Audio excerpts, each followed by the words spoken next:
Assalamualaikum warahmatullahi wabarakatuh.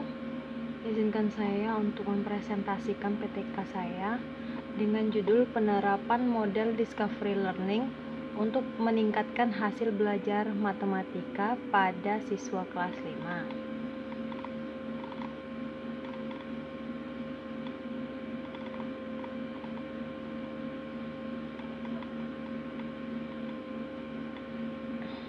Saya akan menyampaikan PTK singkat saya melalui abstrak.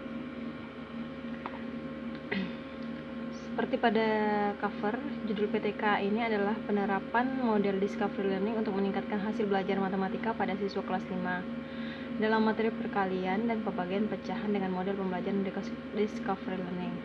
Latar belakang subjek penelitian ini adalah siswa-siswi kelas 5 MI Hijriah 1 Palembang dengan jumlah siswa 16 orang.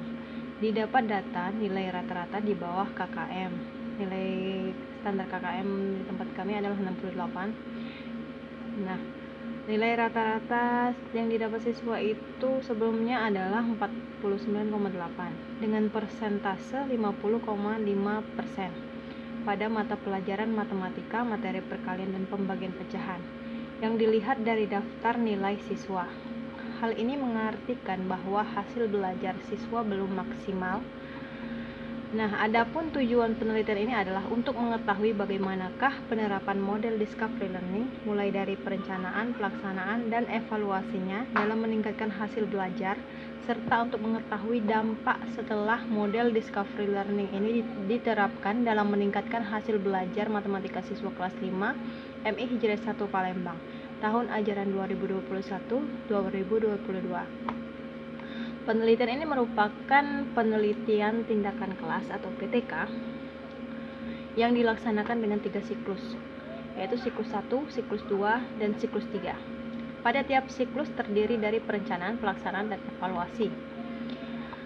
Hasil penelitian menunjukkan peningkatan hasil belajar siswa kelas 5 pada mata pelajaran matematika di MI Hijriah 1 Palembang. Pada siklus 1 baru terdapat 31,25% atau 5 siswa yang tuntas dan nilai rata-rata yang diperoleh baru mencapai 66,67, masih berada di bawah KKM.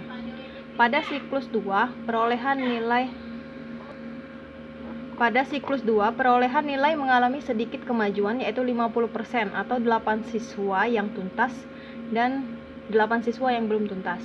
Dan pada siklus 3 mengalami peningkatan yang signifikan dengan capaian persentase 81,25%, yaitu 13 siswa tuntas.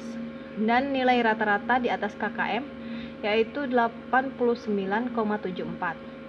Dapat disimpulkan bahwa penerapan model Discovery Learning dapat meningkatkan hasil belajar siswa kelas 5 pada mata pelajaran matematika, materi perkalian dan pembagian pecahan di MI Hijriah 1 Palembang dengan nilai rata-rata pada tiap siklus yang meningkat.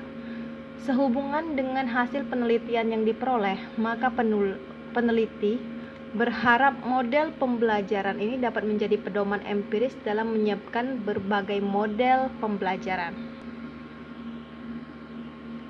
Di halaman depan ini sudah saya tampilkan juga kata pengantar, daftar isi, daftar tabel, dan daftar lampiran. Untuk ringkasannya, oke. Nah, siklus 1, penjelasan per siklus ini ya. Proses yang dilaksanakan dalam siklus 1 merupakan upaya peneliti untuk meningkatkan hasil belajar siswa kelas 5 pada materi perkalian dan pembagian pecahan dengan menerapkan model pembelajaran yang sesuai dengan kurikulum 2013, yaitu Discovery Learning, salah satunya.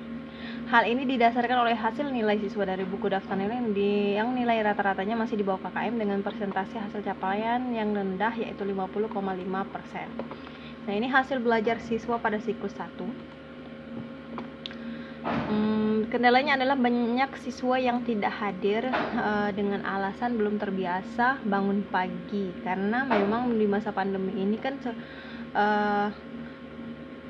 terlalu lama belajar daring, dan ketika diadakan tatap muka siswa masih belum bisa menyesuaikan diri. Dan 5 siswa yang tuntas dan sisanya belum tuntas. Artinya siklus 1 ini masih perlu diperbaiki di siklus kedua. Hal ini juga didukung dengan lembar observasi guru, di mana di poin 4 dan 6 ini masih kurang terampil, yaitu di bagian memberi kesempatan siswa berdiskusi dan memberi kesempatan pada siswa mengaitkan pada kehidupan sehari-hari. Begitu juga dengan lembar observasi siswa siklus 1-nya, siswa dapat mengemukakan solusi dan atas permasalahan pembelajaran yang dikemukakan guru. Nah, di sini siswa kurang menunjukkan hal itu, sehingga ya harus ada siklus lanjutannya untuk perbaikan dengan pertimbangan dari siklus 1. Karena masih banyak siswa yang tidak hadir dan tidak mengikuti tes, data yang ada juga didukung dengan lembar observasi tabel 2 dan 3. Terlihat bahwa siswa belum aktif dalam berdiskusi serta guru masih mendominasi penjelasan materi. Untuk itulah perlu diadakan siklus 2. Pada beberapa tambahan yang akan peneliti terapkan pada siklus 2 ini, yaitu salah satunya membagi siswa menjadi 5 kelompok heterogen. Ini agar siswa dapat berdiskusi melalui pengelolaan data yang menggunakan LKPD yang disiapkan guru. Jadi berharap agar diskusi dapat berjalan dengan baik dan siswa lebih aktif dalam proses pembelajaran. Nah, untuk siklus kedua,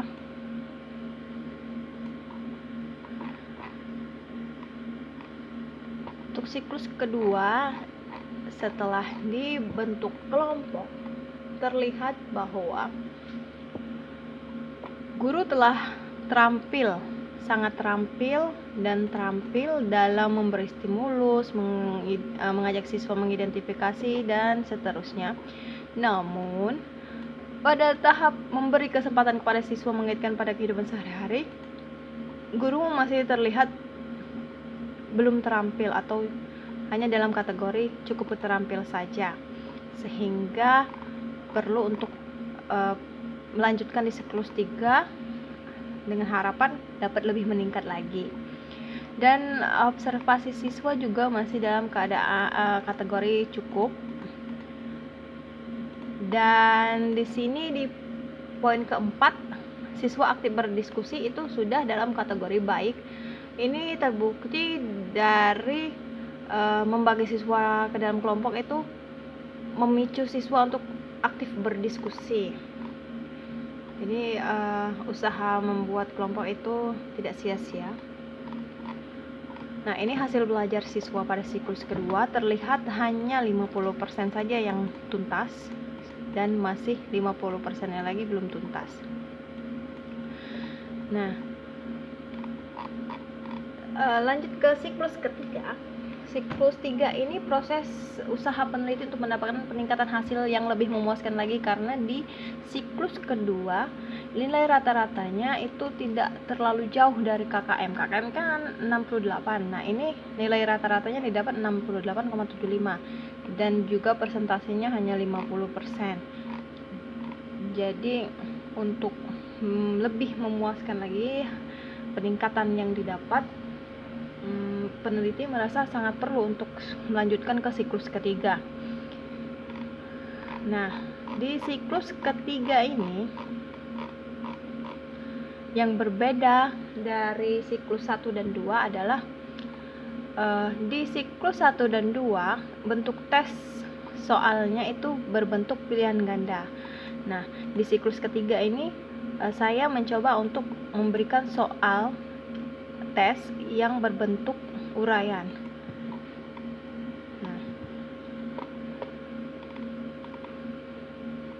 lembar observasi guru siklus 3 ini sudah sangat terampil di semua tahap, dan juga observasi siswanya juga sudah baik dan siswa sudah cukup bisa menyimpulkan pembelajaran. Hasil belajar siswa pada siklus ketiga ini tuntas, dan 3 siswa belum tuntas. Namun menurut saya sudah cukup untuk nilai rata-rata yang didapat, yaitu 89,735, sehingga peneliti merasa sudah cukup di siklus 3 saja, karena sudah terbukti bahwa model pembelajaran ini mampu meningkatkan hasil belajar siswa dengan langkah-langkah dan tahapan-tahapan yang sesuai dengan model pembelajaran discovery learning. Nah, di pembahasan selanjutnya adalah peningkatan hasil belajar siswa dari siklus 1, 2, dan 3.